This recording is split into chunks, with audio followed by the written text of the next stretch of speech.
Hello السلام علیکم، کیا حال ہے بھائی؟ ٹھیک ہیں علیکم بھائی؟ آپ سے السلام۔ بہت ایک اہم مسئلہ پوچھنا ہے، پلیز کا ضرور جواب دیں۔ پلیز ہمارے پلیز۔ گھر میں بلی آتی ہے، اس کے 2 بچے ہیں، چھوٹے چھوٹے آتی ہے نا، وہ گھر میں آ کے بہت گندگی بناتی ہے، جائی وہ آتی ہیں پارٹی کر کے چلے جاتے تھے، روز صاف کرتے ہیں۔ میں نے پھر ایک دفعہ کیا، کل کی بات ہے، کل میں نے کیا کیا ہے، بلی کے بچوں کو آرام سے بوری میں ڈالا ہے، تو اپنے بیٹے کو کہا انہیں جا کے دور دور پھینک کیا، گھر میں آ کے گند بناتے ہیں۔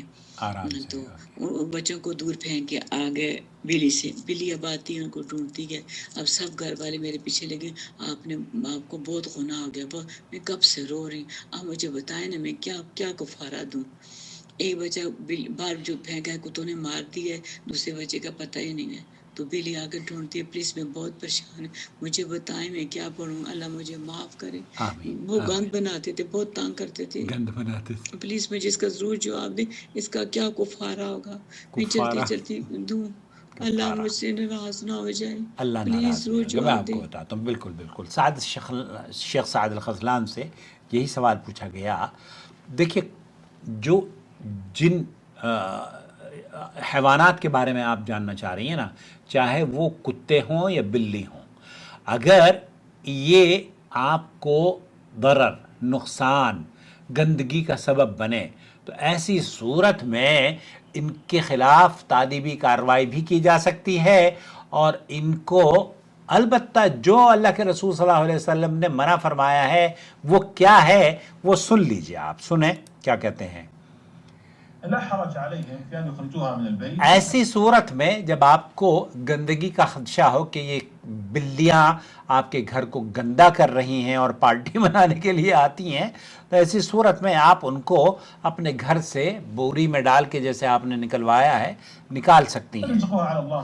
رزقها علی اللہ، پھر ان کا جو رزق ہے وہ اللہ ان کو دیتا ہے۔ الله تعالى يقول ما من دابة وما من دابة في في الأرض الأرض إلا إلا على على الله الله رزقها، اللہ تعالیٰ نے اس روئے زمین پر جتنی بھی مخلوقات ہیں ان کے رزق کی جو ذمہ داری ہے وہ تو اللہ رب العالمین کی، وہ تو اللہ تعالیٰ خود ان کو فراہم کرتا ہے۔ والمهم أنها لا تحبس. یہ جو زمین پر جتنے بھی جانور ہیں ان کو آپ کیا سمجھتی ہیں کہ آپ رزق دیتی ہیں؟ نہیں، ان کی رزق کی تو اللہ تعالیٰ نے ذمہ داری لی ہوئی ہے اور اللہ تعالیٰ ان کو رزق دیتا ہے۔ نبی علیہ الصلاة والسلام البتہ جو اللہ کے رسول صلی اللہ علیہ وسلم نے منع فرمایا ہے، قال دخلت النار امرأة دخلت النار، وہ عورت جس نے اپنی بلی کو قید کر لیا تھا، اس کے لیے اللہ کے رسول نے فرمایا ہے کہ اس کو اس قید کرنے کی وجہ سے، کیونکہ وہ پھر نہ اس کو کھانا کھلایا نہ اس کو پانی پلایا اور وہ ایسی ہی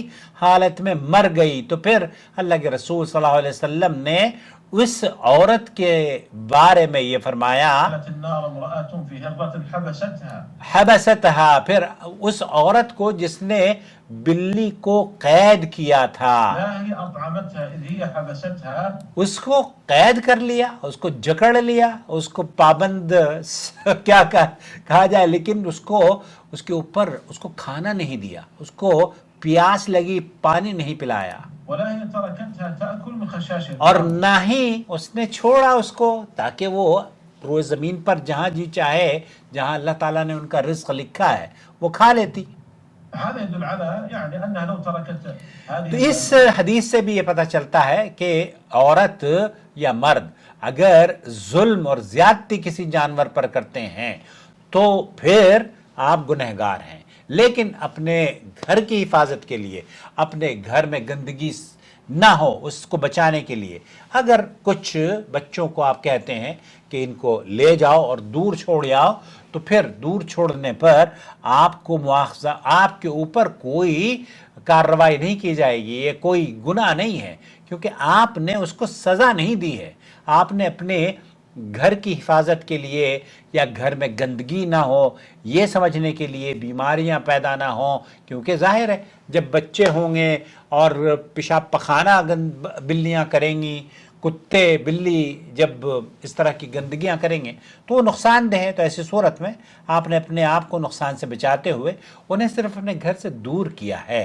قطة وقطة تأكل من خشاش الأرض فليس عليها حرج تو وليس پھر کوئی حرج کی بات نہیں ہے، آپ پر کوئی کفارہ نہیں ہے، جسے آپ کفارہ بول رہی ہو تو کوئی کفارہ نہیں ہے. اور آپ اگر کچھ کسی کی ہیلپ کرنا چاہیں تو ضرور کریں. بلیوں کے لیے ہی بہت سارے ایسے ہمارے ہاں، میں پچھلے دنوں جب گاڑی چلا رہا تھا، یقین جانیے لاسٹ ویک کی بات ہے، ایک بہت ہی خوبصورت بچہ جو میں دیکھ رہا ہوں کہ وہ بہت کمزور ہے لیکن خوبصورت تھا، اور وہ چلتے چلتے میری گاڑی کے سامنے آگے رک گیا.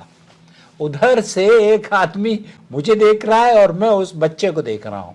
میں نے خیر ہیزارڈ جل لگایا اور ہیزارڈ لگا کے گاڑی سے اتر کے میں نے اسے اپنے ہاتھوں سے پکڑا. پہلے تو میں نے اس کو ہوش کیا کہ چلا جا، اب وہ کمزور تھا، وہ نہیں جا پا رہا تھا. پھر میں نے اس کو ایسے پکڑ کے اٹھا کے روڈ کے سائڈ پہ اپنی آنکھوں کے سامنے اس کو ایک طرف رکھ کر آیا. تو سامنے جو گاڑی کھڑا وہ مجھے دیکھ رہا تھا، اس نے میرے قریب آیا اور مجھے کہا جزاک اللہ خیر یا اخی، جزاک اللہ خیر، احسنت.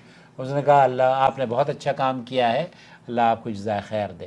تو نیکی کرنی چاہیے، ان کے ساتھ حسن سلوک سے پیش آنا ہے. تو اس جو ممانعت ہے بلیوں کے بارے میں وہ یہ کہ آپ انہیں قید کریں. آپ انہیں بھگا رہی ہیں، کوئی حرج نہیں ہے، وہ بھگا رہی ہے. یہ تو پھر زوارات المنازل ان کو کہا گیا ہے، یہ تو پھر آ جائیں گی. اگر آپ ان کو دور کہیں کسی علاقے میں چھڑوا دیتی ہیں آزاد، کوئی حرج نہیں ہے. لیکن اگر آپ قید رکھتی ہیں، اس کو بوری میں بند کر کے ہی چھوڑ دیتی ہیں، تب پھر آپ پر گناہ ہے، پھر اس کی سزا اللہ تعالیٰ آپ کو دے گا. تو سزا سے بچنے کے لیے کبھی بھی انسانوں پہ، جانوروں پر ظلم نہ کریں، چاہے انسان کسی بھی قسم کا ہو اور جانور کسی بھی قسم کا ہو. تکلیف اگر ہے، جیسے کہ آپ کو پتہ ہے کہ مچھر ہے، مچھر کاٹے گا تو آپ کو ڈینگو ہو جائے گا، مچھر یا کوئی ایسی بیماری پھیل جائے گی. تو بیماری سے بچنے کے لیے ہم اپنے گھروں کو صاف صفائی کرتے ہیں. تو یہ صاف صفائی کے لیے بلیوں کو دور کر دینا کوئی حرج نہیں ہے. بلیوں کو منع ہے کہ ان کو باندھ دیا جائے، قید کر دیا جائے اور انہیں بھوکا اور پیاسا مارا جائے، یہ حرام ہے، یہ جائز نہیں ہے. ایسی عورتوں کے لیے اللہ کے رسول صلی اللہ علیہ وسلم کی حدیث کے مطابق ان کو سزا ہے. امید ہے وضاحت ہو گئی ہوگی.